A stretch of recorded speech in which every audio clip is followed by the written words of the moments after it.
السلام عليكم ورحمة الله وبركاته. ازيكم يا حبايب قلبي؟ عاملين ايه؟ يا رب تكونوا بخير وفي احسن صحة وفي احسن حال. كل سنة وحضراتكم طيبين. النهاردة في الفيديو هنسيح مع بعض السمنة وازاي نطلع من كيلو زبدة 4 كيلو سمنة، وهتبقى زي الفل وهتنفع معاكي في النواعم بتاعة العيد وهتوفر عليكي جامد. وكمان هنعمل مع بعض صينية كنافة بالقشطة الكدابة، وهم وطعمها خيال.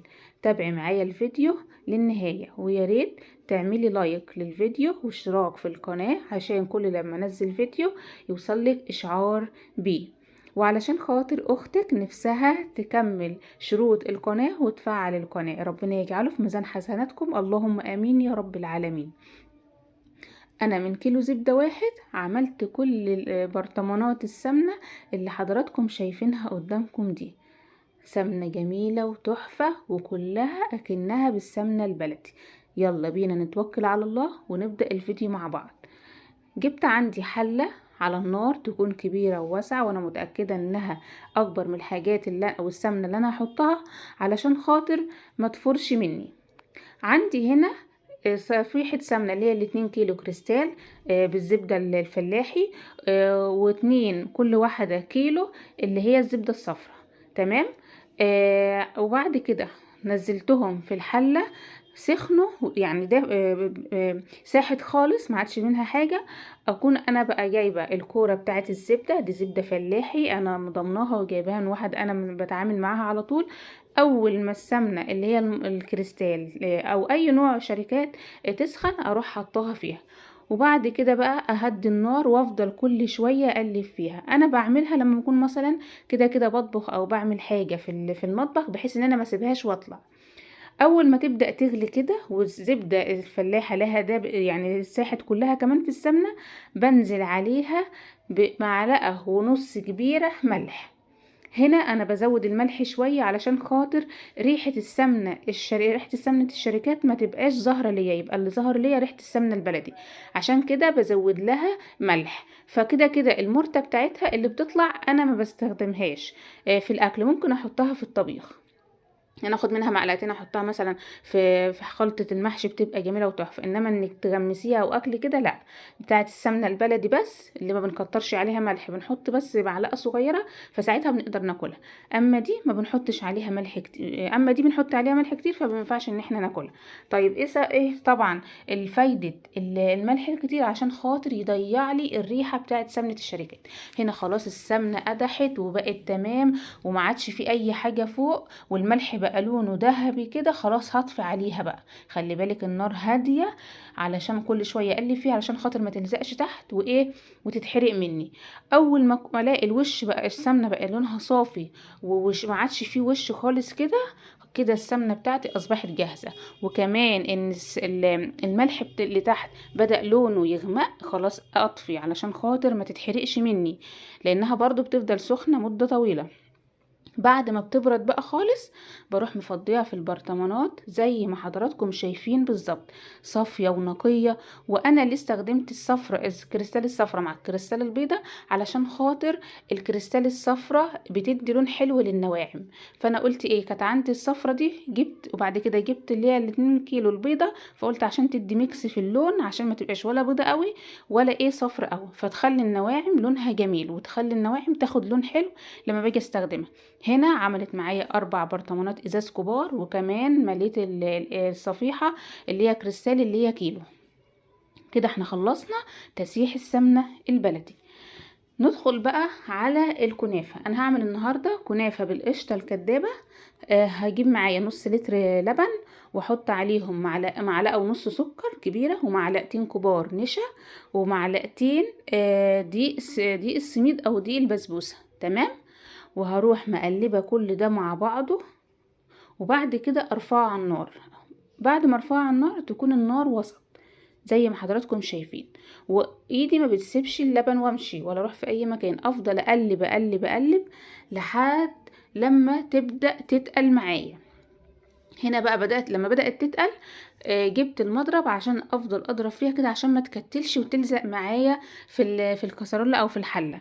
اقلب تمام كده. هنا بقى ممكن اهدي النار خالص واسيبها دقيقتين 3 تبقبق كده مع نفسها. انا كده بالنسبة لي القشطة بقت جاهزة.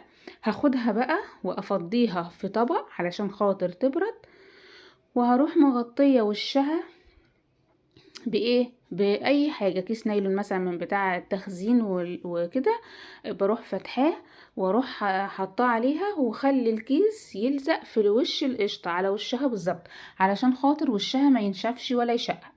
واروح بقى ركناها لحد ما ابدا اعمل الكنافه، تكون هي بردت وهديت براحتها. هنا انا كنت عملتها قبل الفطار، وبعد الفطار عملت الكنافه. ندخل بقى على العسل او السيرب بتاع الكنافه.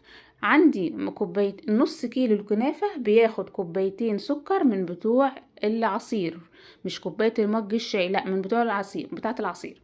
وانزل عليها بكوبايه ونص ميه من نفس المعيار بنفس الكوبايه، واعصر عليها نص ليمونه، وانزل عليها بظرف فانيليا. كده اصبحت معايا تمام. اقلبها تقلبتين كده، وبعد كده ارفعها على النار واقلبها بالراحه عشان ذرات السكر ما تطلعش على الجناب ولا الاحرف عشان خاطر ما يسكرش. اول ما الشربات يغلي اعد 10 دقايق، بعد ما يعد 10 دقايق اروح بقى طفي عليه. هنا بقى انا عندي هنا الكميه هنا كانت 300 جرام كنافه، ما كانتش نص كيلو، كانت 300 جرام. طلعتها من الفريزر وهي مجمدة، فركتها لحد ما بقت ناعمة كده. وبعد كده نزلت عليها بكوباية الا ربع سمنة، السمنة تكون دافية مايلة للسخنة، بحيث ان هي عشان خاطر الكنافة ساقعة، فانا لو حاطة السمنة كمان باردة فهتجمد معايا ومش هعرف استخدمها. المهم بدخل السمنة في الكنافة كده كويس واخلطها كويس. انا عملتها معاكم كذا مرة فما طولتش في الفقرة دي. واتاكد ان السمنه اتغلغلت في الكنافه، في ذرات الكنافه كلها. عندي بقى بما اني الكنافه 300 جرام بس، لان اما فيش مش افراد الاسره كلهم بيحبوا الكنافه بالقشطه. انا عندي الولاد وباباهم بيحبوا الكنافه ساده، يعني حتى بالمكسرات مش بيحبوها. فعشان كده انا عملت دي على قد انا وبنوتي، هي احنا اللي بناكلها، فعملت كميه بسيطه على قد ايه الطاجن الصغير ده. حطيت نص الكميه وضغطتهم كده بالشوكه. ما بضغطش قوي علشان خاطر القشطه تقيله في النص، فمش هتخلي العسل ينزل تحت، فما بضغطش جامد. هنا بقى انا القشطه كانت بردت جامد، لان انا كنت عملتها قبل الفطار، وبعد ما فطرنا عملت الكنافه. فبدات اربها كده بالشوكه عادي، وهنزلها بقى الكميه اللي انا عايزاها على قد، هاخد على قد الطاجن بتاعي. بتبقى طعمها جميل وتحفه وحلوه قوي. بس طبعا مش اي حد بيحب الكنافة بالقشطة، بتبقى اذواق. انا عن نفسي بحبها وبعشقها. هنا بقى فردتها بالظبط عليها كلها، وبعد كده هنزل بباقي الكنافة اللي عندي زي ما حضراتكم شايفين بالظبط. لو وصلت معايا لحد هنا، بتمنى من اختي الجميلة ان هي تحطي لي لايك وتدعمني وتشترك في القناة علشان خاطر تقفي جنبي، وعلشان خاطر اكمل شروط القناة. نفسي اكمل شروط القناة، ربنا يجعله في ميزان حسناتكم يا رب، اللهم امين يا رب العالمين. زي ما حضرتك شايفة خلاص انا خلصت الكمية كلها، نزلتها وهبدأ اساوي الطبقة اللي فوق بالشوكة كده. بضغط بس بسيط، يعني ما بضغطش جامد علشان خاطر القشطة ما تطلعش بقى على الجناب او تطلع بره من فوق كده وتتحرق. هنا برضو بضغط بيها بس ما بضغطش جامد يا بنات، انا بس يا دوبك ايه بساوي الوش، مش اكتر ولا اقل، بساوي الوش. في الوقت ده انا ولعت النار، البوتاجاز الفرن قصدي، على درجة حرارة 200. هنا كان فايض معايا معلقه، طبعا انا مسيحه السمنه والسمنه سخنه والسمنه كتير، رحت واخده مغرفتين من السعودين، المغرفه دي صغيره خالص يعني بمقام معلقه ونص، حطيتهم على الوش كده.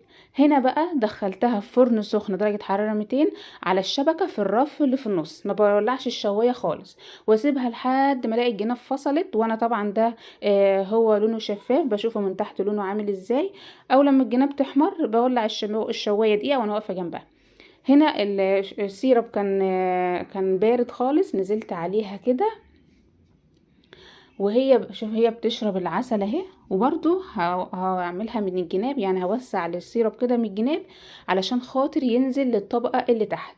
في الوقت ده ممكن تروحي قلبة بعد ما الوش تلاقيه شرب السيرب بتاعه. هتروحي جاية قلبها على صينية تانية مثلا عشان خاطر تسقي برضو من تحت العسل. انا ما احتاجتش ان انا اقلبها.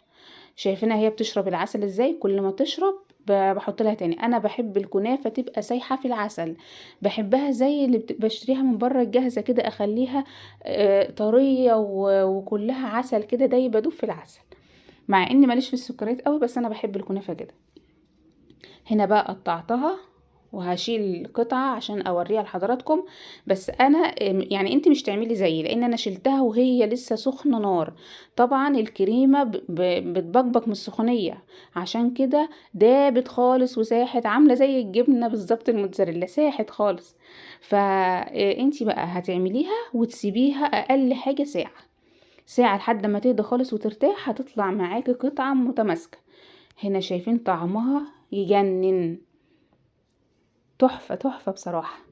شايفين البخار من سخونيتها، البخار طالع عامل ازاي، بتلمع من العسل وجميلة. الله، الاولاد هيدوقوها من ايدك ان شاء الله، هتبقى ناجحة من ايديك. اعملي بس نفس الطريقة اللي انا عملتها وهتطلع زي الفل. هنا بقى انا كنت خلاص رحت صليت العشاء وصليت التراويح وسبتها براحتها لحد ما هديت. شايفين طلع قطعة متماسكة زي الفل. وكده الفيديو بتاعنا خلص، ومع الف سلامة.